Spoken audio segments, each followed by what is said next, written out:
नमस्कार, जय हिंद, वंदे मातरम, जय श्री राम। न्यूज़ोहॉलिक मंजरी में आपका स्वागत है। आज हमारे छोटे से चैनल पे पहली बार धीरेन्द्र पुंडरीक सर पधार रहे हैं। आप बंगाल जाकर के आए हैं और वहां पर से ग्राउंड रिपोर्टिंग की है। तो बंगाल के बारे में आज हम धीरेन्द्र सर से जानते हैं। सर, स्वागत है आपका। नमस्ते, वनक्कम। अंजलि जी, आपका और आपके तमाम दर्शकों को मेरी ओर से बहुत बहुत अभिवादन और आपका धन्यवाद, आपने मुझे अपने मंच पर बुलाया। ये सौभाग्य हमारा है। आ, सर देखिए, वहां पर क्या हो रहा है, जो न्यूज आ रही है कि बहरामपुर में टीएमसी के कैंडिडेट को शक हो गया कि मुझे वोट नहीं मिले, तो उन्होंने लोगों का पानी बंद कर दिया। मनोज कुमार अग्रवाल जी जो इलेक्टोरल ऑफिसर है, उनके एश्योरेंस के बाद भी कि काउंटिंग फ्री एंड फेयर होगी, 24 परगना में रोड ब्लॉक कर लिया महिलाओं ने कि उनके साथ पोस्ट पोल वायलेंस होने वाली है। और इसके साथ साथ एक मौलाना जर्जिस अंसारी हैं, इन्होंने भड़काना शुरू कर दिया है कि तुम लोगों ने जो है अपनी भूमिका नहीं निभाई और अब तुम लोग अपने फैसलों पे रहोगे और वगैरह वगैरह। तो एक परोक्ष रूप से पीछे तैयारी चलती दिख रही है और जनता आश्वस्त नहीं है, इतनी सारी सेना और सब कुछ होने के बावजूद। तो मेरे दो प्रश्न हैं। एक, ये हो सकता है तो कैसे हो सकता है? दूसरा, counting free and fair now, क्योंकि ईवीएम में ऑलरेडी सारी चीजें दर्ज कर चुकी हैं, तो फिर ये अब गड़बड़ी हो भी कैसे सकती है? आई मीन, आशंका भी नहीं होनी चाहिए। ईवीएम है, इसको हैक नहीं किया जा सकता, फिर भी ये है फैलता जा रहा है। जी। हाँ, देखिए, ऐसा है कि ये जो हम जो देख रहे हैं, ये बंगाल की राजनीति का एक चरित्र है जो आज से नहीं है, जो लगभग 55 सालों 70 सालों से है। इसको आप 70 से शुरू कीजिए, वैसे तो 67 से सरकारों का जो संयुक्त सरकारें थी उसी वक्त से शुरू हो गया था, जब कांग्रेस के अंदर डिवीजन हुआ। उसके बाद से ही बंगाल एक प्रयोगशाला बन गया था, खासतौर से कांग्रेस की अंदरूनी राजनीति की। और 1967 में यहीं से नक्सलबाड़ी का मूवमेंट शुरू हो गया था। तो जो लाशें गिराना, जो ये करना, राजनीति में विपक्ष को डराना, वो उस वक्त से शुरू है। तो ये कोई नई बात यहाँ नहीं है। दूसरा, जो 24 परगना वो फाल्ता कॉन्स्टेंसी है, वो जागीर की कॉन्स्टेंसी है, जहां हासिमपुर गांव में उन महिलाओं ने जो है सड़क पर निकल कर बताया कि इस तरह से इसराफिल जो गांव का प्रधान है, उसके साथ उसका सदगुद्दीन और उसके साथ 3 और, जिनको अरेस्ट वैसे कर लिया गया है, 3 को। अभी इसराफिल और उसके सहयोगी फरार हैं, वो लोग नामजद हैं। तो ये इन लोगों ने बताया किस तरह से वो हमेशा की तरह वहां धमकियां देना, मोटर बाइक वाहिनी जिसको कहते हैं, वो सब उसके जुलूस निकालना और आकर हिंदू महिलाओं से बलात्कार और उनकी बेटियों से बलात्कार की धमकियां देना और 4 तारीख से पहले कर देने की बात उन्होंने कही। और चूंकि ये धमकियां नहीं है, ये पिछली बार मास वायलेंस, मास रेप और मास मर्डर्स देखे गए। पिछली बार वो क्योंकि उनकी जांच की गई थी, लेकिन आज तक ये दुर्भाग्य की बात है कि ऐसे शर्मनाक हादसों पर भी जो खुद हाई कोर्ट कर रहा था जांच, वो 5 साल पूरे होने के बावजूद आज तक उस पर केस नहीं हो पाए हैं, फाइनल नहीं हुए, उनको सजाएं नहीं मिली। तो वो हौसला मजबूत करते हैं। दूसरा, एक ये टाइम टेस्टेड है बंगाल की राजनीति में कि जब आप पिछड़ने लगते हैं या आप पीछे होने लगते हैं, तो हिंसा को ज्यादा से ज्यादा ताकत दें या आपका राज ही हिंसा पर टिक जाए। टीएमसी ने, जो वामपंथी दलों की ये कोशिश थी, इसको और भी ज्यादा शार्पन रूप दिया, इसको और ज्यादा बेहतर किया। मतलब बेहतर करने का मतलब नेगेटिव सेंस में मैं यहाँ कह रहा हूँ कि लोगों को उन्होंने और डराना शुरू किया, उसमें कामयाबी हासिल की। और औरतें यहाँ यौन यौन हिंसा जो उनके खिलाफ होती है, वो एक राजनीतिक हथियार के तौर पर है। भले ही यहाँ ये कितनी भी बातें ममता बनर्जी या उनके लोग करते रहे कि साहब यहाँ नारी है और पता नहीं बाकी क्या क्या है, लेकिन ये इतिहास, ये उनकी किताबों में दर्ज है। इसके लिए उनको किसी को टीन के चश्मे लगाने की जरूरत नहीं, आराम के चश्मे से पढ़ सकते हैं। तो वो जो परगना में हुआ वो भी, और वो अभिषेक बनर्जी का इलाका है। अभिषेक बनर्जी को यहाँ ममता बनर्जी से ज्यादा पॉलिटिकली रूथलेस माना जाता है। ये कोई वो नहीं है कि भाई बहुत ज्यादा जो पुरानी संस्कृति है कि ठीक है विरोध का स्वर भी सुन लेंगे, नहीं, वो उससे ज्यादा निर्मम तरीके से अपने राजनीतिक विरोधियों से निपटते हैं। इसीलिए वो देश की केंद्र सरकार को धमकी, गृह मंत्री अमित शाह को धमकी, तमाम लोगों को धमकी, वो क्योंकि उनकी राजनीति का ये चरित्र है, स्थायी चरित्र है यहाँ। और अगर ये बदलता दिखता है तो उनको परेशानी होती है। अभी अधीर रंजन चौधरी, ये जब चुनाव हुआ था उसी के बाद उनको उनके इलाके में वो खुद वहां बंद कर दी गई, वो पाइपलाइन बंद कर दी गई, उनको पानी नहीं मिल रहा है, वो खुद इधर से उधर भागते घूम रहे हैं। होता क्या है कि जो कांग्रेस है, कांग्रेस आज तक ये तय नहीं कर पाई, उसके जो नेता हैं राहुल गांधी की, वो किससे लड़ रहे हैं उनको खुद ही समझ में नहीं आता, वो शीशे से लड़ने लगते हैं, क्योंकि उनके नेता यहाँ परेशान है। अगर वो कहते हैं कि हाँ हमारी लड़ाई जो है ममता बनर्जी से है, तो उनको बहुत क्लैरिटी के साथ होना चाहिए कि जो विपक्ष है उसके साथ उनका सहयोग दिखना चाहिए। वो सबसे पहले कहते हैं नहीं हमारी लड़ाई माफ कीजिएगा फासिस्ट ताकतों से है। अगर उनकी फासिस्ट ताकतों से है तो फिर अधीर रंजन चौधरी किससे लड़ रहा था? तो वो एक कंफ्यूजन आपको दिखेगा। इसीलिए बहरामपुर में वैसे भी मुस्लिम बाहुल्य इलाके हैं, वहां जो है कांग्रेस इस बार थोड़ा सा रिवाइव करती हुई दिख रही है ऐसा लगता है, लेकिन ये रिवाइवल कांग्रेस का नहीं है, ये अधीर रंजन चौधरी का रिवाइवल है, क्योंकि राहुल गांधी ये यहाँ तय नहीं कर पा रहा कि उसको करना क्या है। तो दूसरा वो घटना थी। तो जो अभी तक मैं ये आपको जो घटनाएं मैंने आपको बताई है ये एक पार्ट है। अब आपने पूछा कि भाई फिर ईवीएम में क्या हो सकता है? दरअसल ये जो प्रदर्शन और धरने हो रहे हैं ये ईवीएम के लिए नहीं हो रहे, ये उनको भी मालूम है, लेकिन वो अब तक उन्होंने जो ईवीएम पे कब्जे का तरीका था, जो काउंटिंग के अंदर पहले देखिए, पहले वहां कई तरह से एक प्रोसेस होता है, आपके दर्शकों को मैं बता देता हूँ कि वहां सबसे पहले तरीका होता है कि आपको बम बजाते हैं, यानी आपका चुनाव आने से पहले ही आपके इलाके पर बम बजने लगते हैं। वो लोग आपके लोगों को, आपकी बेटियों को, आपकी औरतों को, आपकी बच्चियों को वहां शारीरिक हिंसा का वो करने लगते हैं, यौन उत्पीड़न, उनके साथ घटिया व्यवहार, ये सब शुरू कर देते हैं वो चुनाव की काउंटिंग से, वोटिंग से पहले। ये पहला फेज होता है। दूसरा फेज होता है जब आप वोटिंग होने वाली होती है, उस दिन वो आपके रास्ते में बैठ जाएगा कोई आदमी, जैसा इस बार भी बैठा था, लेकिन उसको लाठियों से ठीक कर दिया था। और इसके अलावा आप देखेंगे फिर वो अगर आप वोटिंग करने जा रहे हैं तब आपके घरों पर, जैसे सोसाइटी है उसके बाहर बम फेंक देते हैं, गांव के बाहर बम फेंक देंगे, तो आप एक डर जाते हैं। और इसके बावजूद आप वोट देने गए तो फिर वो पोलिंग बूथ पर अलग काम होता है, आपको लाइनों में पहचाना जाता है, फिर आपके बाद वहाँ जो ईवीएम है उसमें सेंट लगाया जाता है, फिर उसके ऊपर टेप लगा दिया जाता है जो विपक्षी है, और सेंट इसलिए लगा दिया जाता है कि अगर आपने वो जाके बटन दबाया है जो विपक्षी पार्टी का है, तो वो बाहर खड़े हुए गुंडे उसको सूंघते हैं, उसको उसको स्मेल करते हैं, और स्मेल होने पर फिर आपके साथ वही किया जाता है जो एक दुश्मन के साथ दुश्मन देश में किया जाता है। यहाँ कोई इसका राजनीतिक उससे अर्थ नहीं है, ये निर्ममता और ऐसी जमीन है जहां हिंसा, राजनीति में जो है हिंसा और राजनीति दोनों को अलग करना बहुत मुश्किल काम है। तो ये यहाँ इस बार पहले 3 फेज बहुत बेहतरी से नहीं चला पाए। फिर छापा वोट होता है। जो अंदर बैठे हैं वो एजेंट भी उसी पार्टी के होते हैं, जो अधिकारी हैं वो भी उसी पार्टी के हैं। बंगाल एक ऐसा राज्य है जहाँ सरकार ही पार्टी है और पार्टी ही सरकार है। जैसा अमूमन कम्युनिस्ट सिस्टम में हम देखते हैं, वो यहाँ आप एग्जीक्यूट होते हुए देखते हैं।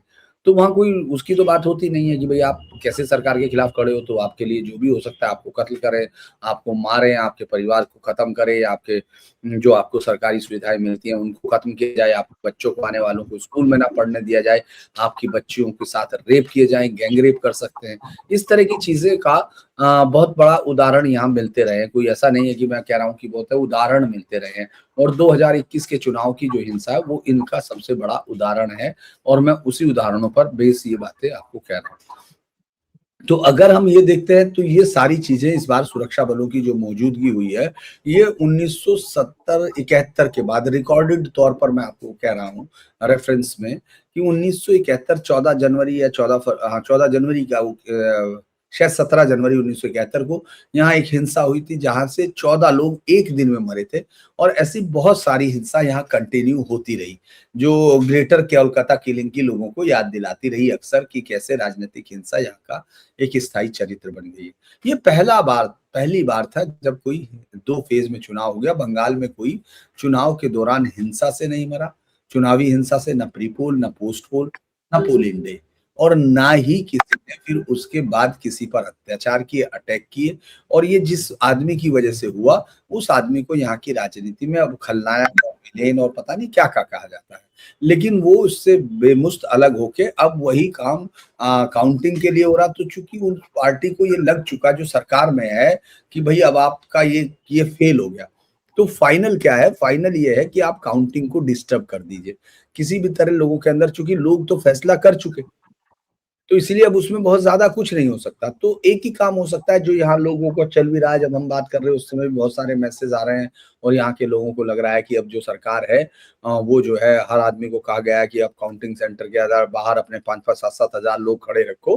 तो लोगों को ये लग रहा है कि ये लोग एक सांप्रदायिक हिंसा या बड़े पैमाने पर हिंसा की योजना बना रहे हैं, ऐसा लोगों को फील है, ऐसे मैसेज चल रहे हैं, ऐसे व्हाट्सएप आ रहे हैं। तो मुझे लगता है कि ये सब चीजें अफवाह फैलाने का एक जरिया है, क्योंकि अगर सरकार इस बात पर मौजूद है, केंद्र सरकार को लगता है कि वो ये करेगी, तो ये ज्यादा करने पर यहाँ वो बेहिचक इस बार प्रेसिडेंट रूल तक लगेगा। तो इसीलिए मुझे लगता है कि कल टीएमसी सिर्फ इसके लिए, चूंकि अपना डर बचाना चाहती है, अपनी हार बचाना चाहती है, और उसको लग रहा है कि ये एक तरीका है, क्योंकि अभी तक उसके जहन से ये बात नहीं निकल पा रही कि वो यहाँ सर्वशक्तिमान नहीं है, इस देश में कानून है। वो ये कोशिश करती है कि हम लोग अब उस खेल के, हम खेल में रहे ही नहीं, यानी खेल भी ना रहे और हम खेल में ना रहते हुए चैंपियन रहे। तो वो इस बार मुझे नहीं लगता होगा, और कल बेहतर तरीके से होगी। हो सकता है हिंसा हो या हिंसा की कोशिश हो। अगर भी टीएमसी आती है तो फिर मुझे लगता है कि बड़े पैमाने पर हो सकती है, क्योंकि वो बीजेपी को नष्ट करेंगे, क्योंकि उनके यहाँ वर्ग शत्रु का कंसेप्ट है और उसमें कोई रिहाई नहीं है, कोई वो नहीं है। जहां महिलाओं के रेप होते हैं वोट देने पर, वहां मुझे नहीं लगता कि किसी तरह की कोई शालीनता या इस तरह के शब्दों की कोई गुंजाइश होती है। जी। तो ये जो हिंसा कर रहे हैं, सब कुछ कर रहे हैं, काउंटिंग डे पे जिसका शक है, हिंसा करके ये काउंटिंग को किस तरह प्रभावित कर सकते हैं? मतलब वो तो बिल्कुल अब डिजिटली हो रही है चीज, और मशीन अनहैकेबल है। तो ये इस समय हिंसा करके और एक टेंशन का माहौल बना करके हासिल क्या करेंगे? रिजल्ट तो जो देखिए, है वही आएगा। यहाँ की राजनीति में ये है उनके जहन में, मतलब मुझे भी नहीं लगता कि उससे कुछ हासिल करेंगे, क्योंकि तो क्लियर है। क्योंकि आप अगर हिंसा आप रुकवा भी दोगे काउंटिंग, तो सुप्रीम कोर्ट के आदेश पर होगी। और ऐसा नहीं है कि सरकार आपको नष्ट करने की ताकत देगी। 200 कंपनियां 77 जो बूथ है उनके बाहर है, और उनके पास हथियार है, और चुनाव हो चुके हैं। तो इसीलिए आपके जहन से ये गुंडागर्दी या वो दरअसल 2021 में जो केंद्र सरकार का थोड़ा सा मैं ये कहूंगा कि जो एक केंद्र सरकार की जो झिझक थी, जो प्रधानमंत्री नरेंद्र मोदी की या उनके सहयोगी जो अमित शाह हैं, उनकी एक जो उन्होंने जो कदम खींचे, मुझे लगता है कि ये पलायन होता है। और हमेशा मैंने बहुत बार देखा है, और खास तौर से अगर लोगों को और कुछ भी नहीं आता तो बहुत सारे लोगों ने स्पाइडरमैन देखी होगी, जिसमें वो हम्म। स्पाइडरमैन, ये जो उसका कलाकार है, आपको याद होगा कि उसका जो उसने उसको पाला है, वो महिला और उसके पति को, जो उसके पति को वो आदमी मारता है जिसको वो रोक सकता था, वो लुटेरा मार देता है, क्योंकि वो लुटेरों को वहां रोकता नहीं है।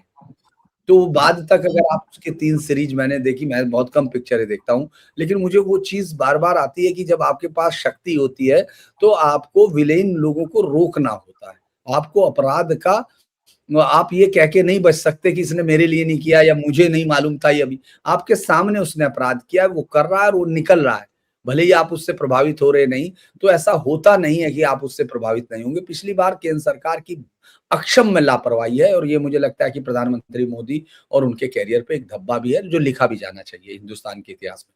क्योंकि जिस तरह की महिलाओं के साथ रेप हुए, मैंने चूंकि 2.5 महीने कवर किया है, मैं जानता हूँ उस महिला के, उस बच्ची के, जो 30 साल की महिला, जिसकी गैंग रेप के बाद हाथ काट दिए गए, पैर की एड़ियां काट दी गई, उसको डर ये नहीं था। वो उसका जब वो होश में आई, जिस तरह से उसके साथ वैभत्स तरीके से गैंग रेप किया था, बाद में शुभेंदु उसको बचाया बचाया हॉस्पिटल ले गए, तो उसको डर ये था कि उसका उसका रोना ये नहीं था। मैं बड़ा, मतलब मुझे आज तक लगता है कि कैसे इस देश में ये और ऐसे प्रधानमंत्री और ये सब चीजें रही हैं, जिसमें वो ये कहती है कि मुझे इसका डर नहीं है कि मैं, अब जो हो गया वो तो हो गया, लेकिन अब मैं पूरी जिंदगी के लिए लोगों पे आश्रित हूँ, रोज मरूंगी मैं, उस दिन जो होना था वो हो गया, मैं उसके साथ ही मर जाती। तो ऐसी एक महिला की कहानी नहीं है, ऐसी बहुत सारी महिलाओं की कहानी है। लेकिन प्रधानमंत्री मोदी और अमित शाह, वो उनको पता नहीं क्या सूचनाएं होंगी जो उन्होंने तय किया होगा, मैं तो नहीं कह सकता। लेकिन मैं एज ए रिपोर्टर जिसने इस फील्ड को कवर किया, उसको लगता है एक पलायन था, और उसकी कीमत बंगाल को चुकानी पड़ी। और वो जो ताकत, वो जो भागना आपका था, वो उनको ताकत दे रहा है। ये जो हिंसा की जो आप ये देख रहे हैं कि वो अमित शाह को सीधे धमकी दे रहा है, एक केंद्रीय मंत्री को, यूनियन गवर्नमेंट को चैलेंज कर रहा है। तो ये चैलेंज इसलिए नहीं कर रहा कि वो कर रहा, वो जानता है कि ये पहले भागे हुए है, तो वो उसको डर को भुनाना चाहता है। उसको ये मालूम नहीं है कि वो उनका एक अलग पॉलिटिकल स्टैंस रहा होगा, ये अलग पॉलिटिकल स्टैंस है। सरकार के पास इतनी ताकत है कि वो तुम तो क्या हो, वो टेररिज्म को कुचल चुकी, वो उसको कुचल चुकी जब उसको करना होता है, नक्सल को कुचल चुके वो लोग, कश्मीर में खत्म कर चुके टेररिज्म, मिजोरम टेररिज्म फ्री हो चुका कल। तो इसीलिए ये नहीं है, ये जो हिंसा का, मैं यही कहूंगा, हो सकता है आपके बहुत सारे दर्शकों को लगेगा कि यार ये कैसी बातें कर रहा है, हो सकता है आप भी ये सोच रही हो, लेकिन मुझे लगता है कि मैं जर्नलिस्ट हूं, मुझे इससे कोई फर्क नहीं पड़ता कौन क्या है। मैं यहाँ अगर पक्ष लेता हूं तो इसलिए लेता हूं, ऐसा लगता है कि जैसे मैं पक्ष ले रहा हूं, बहुत सारे लोग मुझे कहते हैं कि शायद आप बीजेपी का है उसका, नहीं, मैं पक्ष की बात नहीं कर रहा हूं, चूंकि यहाँ लोकतंत्र की कोई कहानी नहीं है, इसीलिए हम लोग खड़े हैं यहाँ। हमको लगता है कि ये कैसे संभव है, मुझे हमेशा ये लगता है कि एक वोट देने की कीमत किसी महिला या बच्ची की इज्जत कैसे हो सकती है। तो जहां ये संभव नहीं है वहां लोकतंत्र की बात नहीं हो सकती, तो पहले तो वहां उस तरह की निरंकुश और इस तरह की सत्ता को बदलना जरूरी है। डेमोक्रेसी की बात तो तब होगी। तो मुझे लगता है कि ये जो अब इस समय टीएमसी को वो खौफ पैदा हो रहा है, वो सोच रही है कि ये डर जाएंगे। मुझे नहीं लगता कि ये डरेंगे। मैंने फिर भी कहा कि पिछली बार का पलायन जो है उसकी कीमत उनको अदा करनी पड़ी जो यहाँ बीजेपी के लोग थे, लेकिन उनको मालूम है वोटर्स को कि हमको उंगली से ही बदलना है, हम ही बदलेंगे, नरेंद्र मोदी और अमित शाह नहीं बदलेंगे, हम बदलेंगे ये किस्मत। तो उन्होंने वो कर रहे हैं।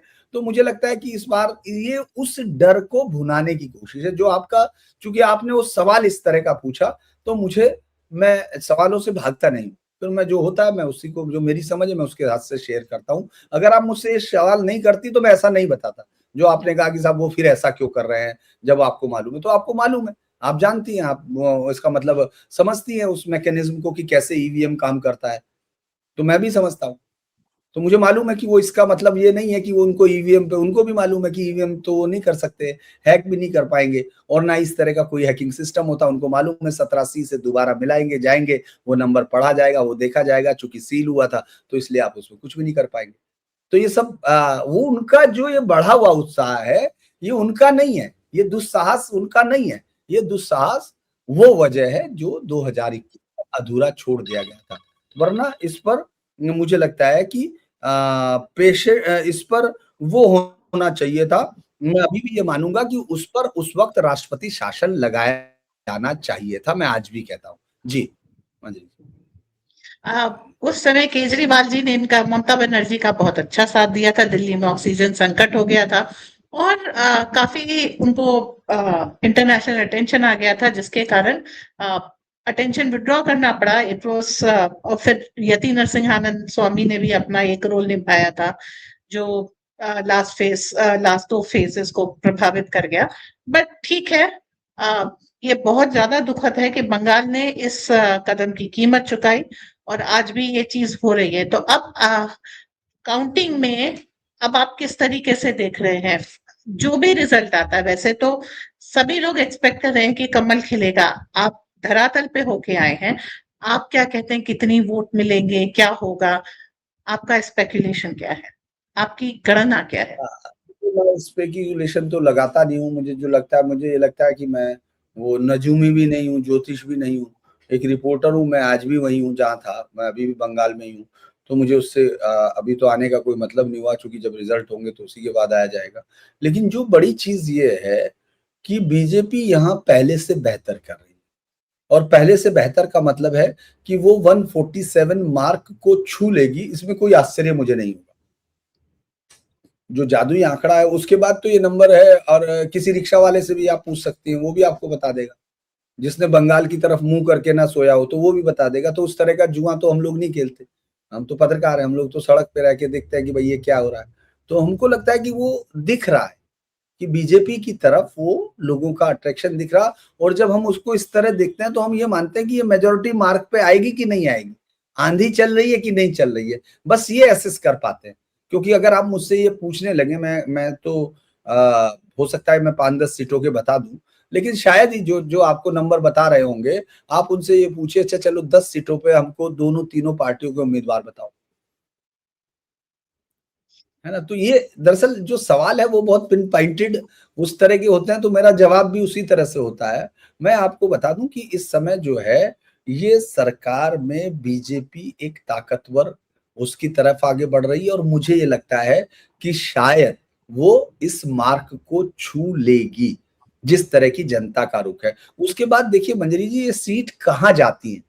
मतलब जब आपने देखा होगा कि हम लोग ये ऐसे थोड़ी कर पाए थे बिहार में कितना होगा। हाँ, हम लोग कह रहे थे कि 200 से ज्यादा हो जाएंगी। अगर आप मुझसे कहती उस समय बताओ 200 कौन-कौन सी है?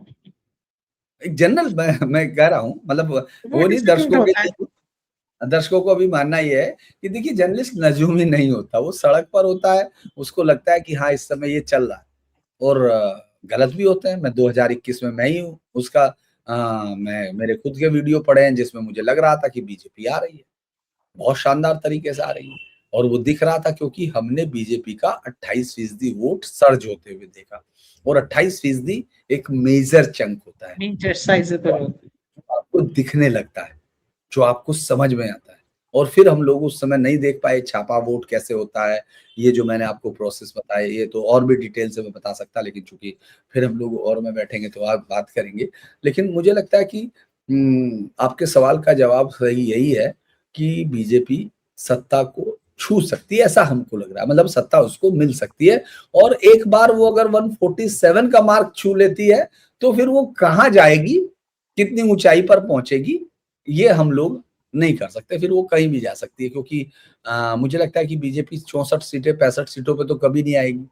वो उन्होंने ही कहा कि हम 65 पे लड़ भी नहीं रहे, कैंडिडेट खड़े हैं लेकिन नहीं लड़ रहे, मतलब कि वो मुस्लिम बाहुल्य सीटें हैं जहां उनकी रीच होगी, तो वो लड़ भी नहीं रहे, उनको पता भी है कि यहाँ क्या होना है। तो जो बाकी सीटें हैं उसमें से आप लगा लीजिए जितना भी हो, 234 सीटों में से वो जितना ले सकते हैं, 230 सीटों में से उतना लेंगे।